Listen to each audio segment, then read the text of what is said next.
Good morning and welcome to the Florida Recovery Housing Program application webinar. My name is Pia Layton and here with me today is Marvin Combs. Along with us joining virtually is Pam Portwood. Pam? Good morning. As Pia said, my name is Pam Portwood. I'm the chief of the Bureau of Small Cities and Rural Communities, which administers the Recovery Housing Program. I just wanted to take a minute and thank you all so much for taking time out of your busy schedules to attend the webinar. We'll provide you and your staff with an overview of the Recovery Housing Program application cycle and also some guidance regarding the development and submission of your application. It is our sincere hope that this webinar will facilitate your efforts to develop an application for a project that provides stable temporary housing to individuals in recovery from a substance abuse order. So again, thank you so much for joining, and I'll turn it back over to Pia. Thank you, Pam. Before we get started, I wanted to let everyone know that this meeting is being recorded and it will be posted on the RHP webpage at www.floridajobs.org/RHP within 2 business days, along with the PDF of the slide deck. Today we'll be discussing the Florida Recovery Housing Program application requirements and the process. Our agenda is outlined here. We'll be covering Recovery Housing Program and application overview, the eligible applicants and timeline, meeting the national objective, eligible activities, citizen participation, application review criteria, and regulatory compliance. We'll save questions and answers until the end of the presentation, but please feel free to submit your questions in the chat feature at any time during the presentation. If your question doesn't get addressed, please email us at rhp@commerce.fl.gov. To begin, we'll give you an overview of the Recovery Housing Program. The Recovery Housing Program, also known as RHP, was established by the Support for Patients and Communities Act to provide stable, temporary housing to individuals in recovery from a substance use disorder. RHP funding is allocated by the United States Department of Housing and Urban Development, also known as HUD. The funds are treated as Community Development Block Grant, CDBG funds. All rules and regulations that would ordinarily apply to the CDBG program, with some slight modifications, apply to RHP. HUD has allocated $3.1 million in funding to Florida Commerce to administer the program for federal fiscal years 2022, 23, and 24 program years.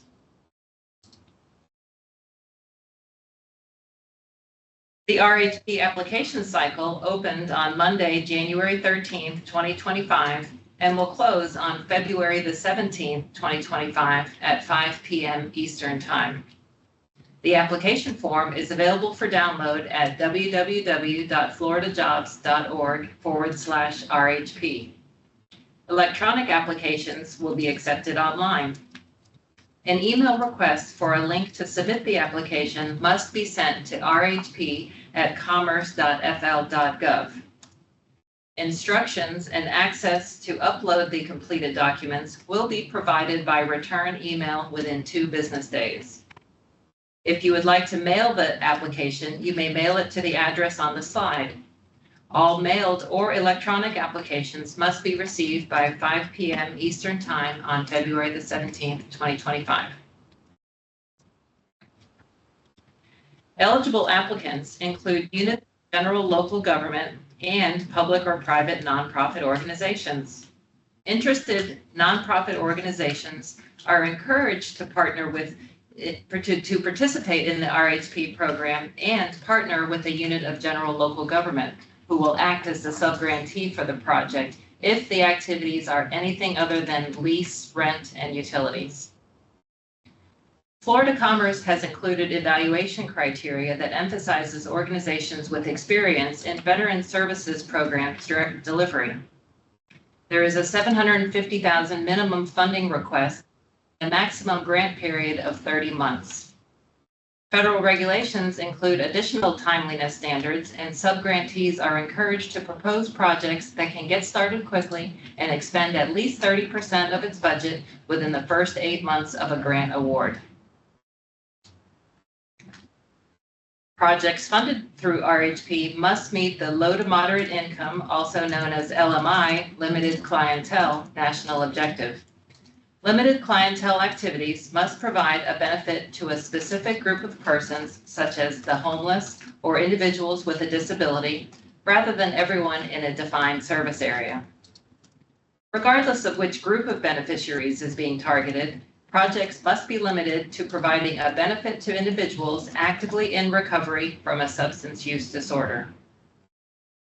At least 51% of the beneficiaries of RHP projects must be low to moderate income, meaning their household is at or below 80% of their area median income, also known as AMI.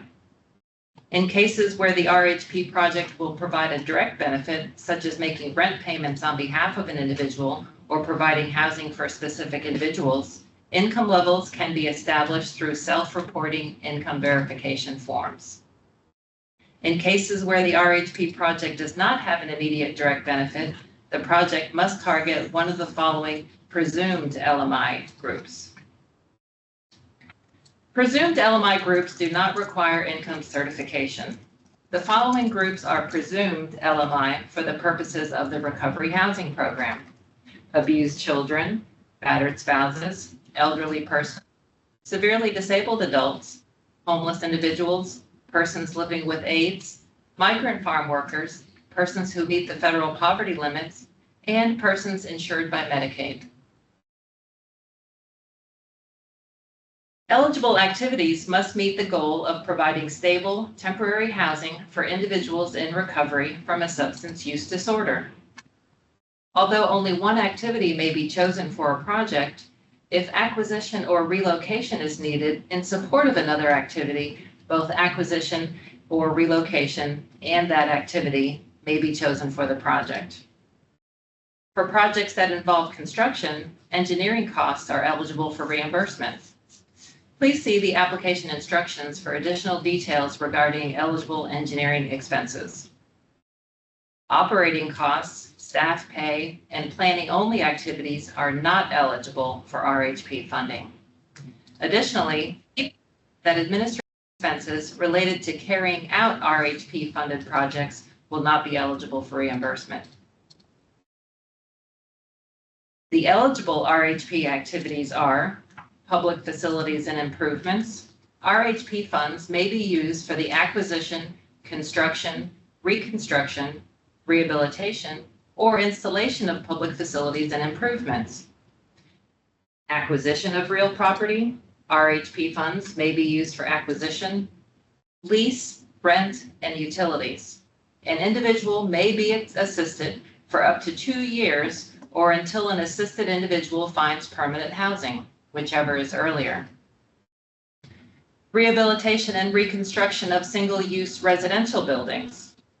RHP funds may be used for the rehabilitation or reconstruction of publicly or privately owned single-unit residential buildings and improvements.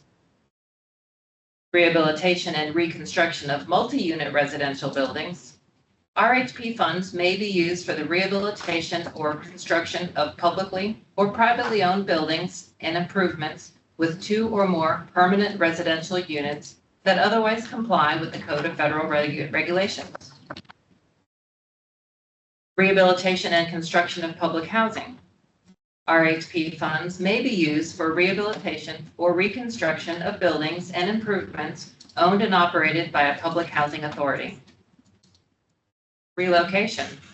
RHP funds may be used for relocation payments and other assistance for permanently and temporarily displaced individuals and families in connection with activities using RHP funds. New construction of housing. RHP funds may also be used for new construction of housing. And to add to this, remember, the only activity that does not require a nonprofit to partner with a local government is lease, rent, and utilities. Local government applicants must follow the citizen participation requirements of the regular CDBG program, including the need to conduct 2 public hearings throughout the project in order to receive input from citizens. The first public hearing must be held prior to the development of the application.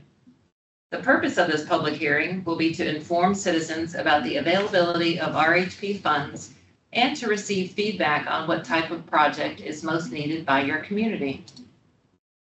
The second public hearing must be held at some point during the course of the project in order to receive feedback on the progress being made. Public hearings must be publicly advertised in a newspaper that is broadly distributed in the Metropolitan Statistical Area, MSA, in which the local government is located. Public advertisements must be published at least 5 days, but no more than 30 days in advance of the public hearing. Make sure to obtain an affidavit of publication from the newspaper and to record and certify minutes for the public hearings. Documentation of the first public hearing must be submitted with your application, and documentation of the second public hearing will be collected when the project is monitored at a later date. The application instructions and program guidelines are available from the RHP webpage. They provide additional details on the public advertising requirements and the documentation that must be maintained and submitted with the application. Upon the application cycle closing, Florida Commerce will evaluate the quality of each application based on the criteria established in the program guidelines available from the RHP webpage. Each category has a maximum number of points. The number of points an applicant will earn in a particular category will be based on the quality of the documentation provided to show that they meet criteria. Florida Commerce will also consider the following when reviewing applications: the capacity of the applicant to carry out their project in compliance with federal regulations, as well as their experience with the type of project being proposed. Also, the proposed timeline submitted by each applicant. Projects that can expend federal funds in a more timely fashion may receive more consideration. Also, how closely the proposed project aligns with the state of Florida's infrastructure and housing goals. The prevalence of substance abuse use in the county in which the applicant is located. Additional consideration may be given to applicants located in a county that is particularly affected by a substance use disorder. And the extent to which the proposed project will benefit the veteran population in the state of Florida. If a subgrantee plans to use RHP funds to pay for engineering services related to the project, a licensed engineering firm must be procured in accordance with the Code of Federal Regulations. Any contractor procurements for construction projects must follow those regulations as well. Sections 287.055 and 287.133 of the Florida statutes contain additional requirements for the engineering procurement process. RHP projects must comply with CDBG environmental review regulations, including the National Environmental Policy Act of 1969, also known as NEPA, also the 24 Code of Federal Regulations, Part 58, and Florida Executive Order 19-12. For every activity associated with the project, administration, construction, public services, etc., the appropriate level of environmental review must be completed. No funds can be committed to a project prior to completing Florida Commerce's environmental review process and receiving an authority to use grant funds. Each activity will be subject to one of 4 levels of review based on their potential environmental impact: exempt, categorically excluded, not subject to, also known as CENST, categorically excluded, subject to, CEST, and full environmental assessment. Projects with more potential environmental impact will require a higher level of review, which may take longer and cause more of an administrative burden. More information on the environmental review process can be found on Florida Commerce's website. For projects involving construction, each of the following labor regulations that apply to the CDBG program will apply to the Recovery Housing Program as well. The Davis-Bacon Act of 1931 and Labor Standards Provision of 29 CFR 5, Contract Work Hours and Safety Standards of Act of 1962, Federal Fair Labor Standards Act of 1938, and the Copeland Anti-Kickback Act. There are other federal requirements to consider, such as conflicts of interest. Pursuant to federal regulations and state statute, the following people or their immediate family members shall not have any direct or indirect financial interest in any contract, subcontract, or the proceeds thereof for work to be performed in connection with the grant during their tenure or for 1 year thereafter. Employees or agents of the subrecipient who exercise any function or responsibility for the RAHP project, and officials of the subrecipient, including members of the governing body. SAM.gov registration.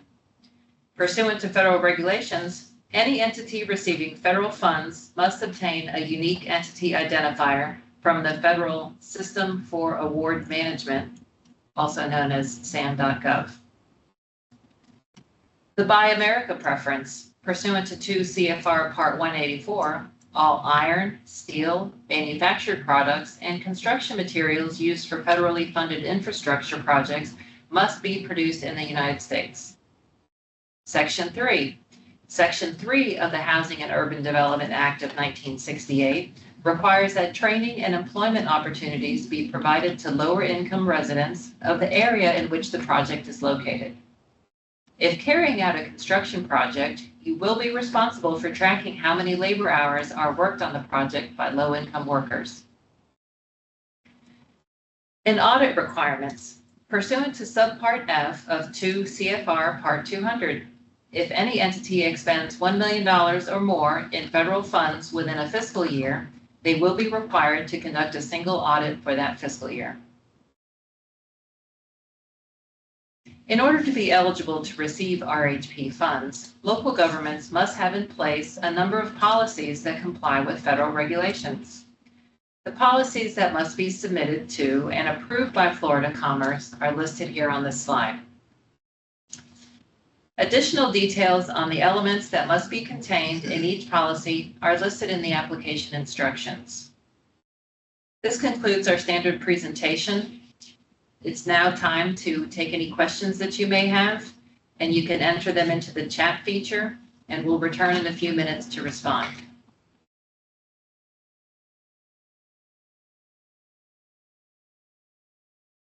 Hi, this is Pam. I think while we're waiting to see if anyone else has questions, I just wanted to mention that if you have a specific project in mind and you're not totally clear on whether it's eligible, or you might need some help on, really how to complete your application and represent your project the best, please be sure to reach out to us. We're very interested and work very closely with our applicants and subrecipients for technical assistance. So just be sure to know that we're always available to talk to you, about your projects and answer any questions that you have.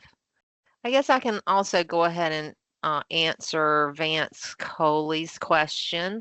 He wrote in the chat, if an organization has a SAM.gov registration still pending approval on February 17th, can they still submit an application if approval would be expected by the time of an award?